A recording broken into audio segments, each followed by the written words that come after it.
আপনি কি জানেন আল্লাহর কাছে সবচেয়ে শ্রেষ্ঠ মানুষকে? হজরত ওসমান রাজিয়াল্লাহু তাআলা আনহু থেকে বর্ণিত, রাসূলুল্লাহ সাল্লাল্লাহু আলাইহি ওয়াসাল্লাম বলেছেন, তোমাদের মধ্যে সেই ব্যক্তিই সর্বোত্তম যে নিজে কোরআন শিখে এবং অন্যকে কোরআন শিক্ষা দেয়। এই হাদিসটি আমাদের শেখায় আল্লাহর কাছে সবচেয়ে সম্মানিত মানুষ সে নয় যার ধন সম্পদ বেশি, বরং সেই সর্বোত্তম যে নিজের জীবনকে কোরআনের আলোয় গড়ে তোলে এবং সেই আলো অন্যদের মাঝেও ছড়িয়ে দেয়। কিছু বর্ণনায় এই হাদিসে এসেছে শেখে এবং শেখায়, আবার কিছু বর্ণনায় এসেছে শেখে অথবা শেখায়। এর মানে হল আপনি যদি নিজে কোরআন শিখেন তাহলেও আপনি ফজিলতের অধিকারী, আর যদি আপনি অন্যকে কোরআন শেখান তাহলেও আপনি আল্লাহর কাছে শ্রেষ্ঠদের কাতারে চলে যান। আর যিনি দুটোই করেন, নিজে শেখেন এবং শেখান, তিনি তো আরও বেশি মর্যাদাবান। কোরআন শুধু একটি বই নয়, এটি আল্লাহর কালাম। এটি আমাদের দ্বীনের ভিত্তি, আমাদের জীবন চলার দিক নির্দেশনা।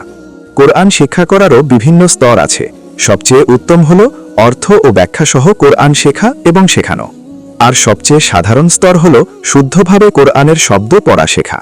কিন্তু আল্লাহর কাছে এই সামান্য চেষ্টাও অত্যন্ত মূল্যবান। একজন বুজুর্গ বলেছেন, যে ব্যক্তি কোরআন শিখে তার অন্তরে যেন নবুয়তের জ্ঞান জমা হয়ে যায়।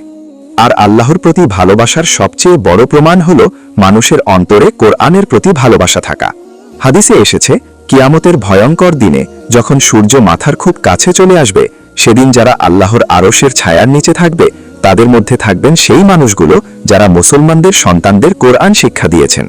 আর তারাও থাকবেন সেই সৌভাগ্যবানদের দলে যারা ছোটবেলায় কোরআন শিখেছেন এবং বড় হয়ে নিয়মিত তেলাওয়াত করেছেন। তাই আসুন আমরা সবাই কোরআনের সাথে সম্পর্ক গড়ে তুলি, নিজেরা শিখি এবং আমাদের পরিবার, সন্তান ও সমাজকে কোরআনের আলোয় আলোকিত করি।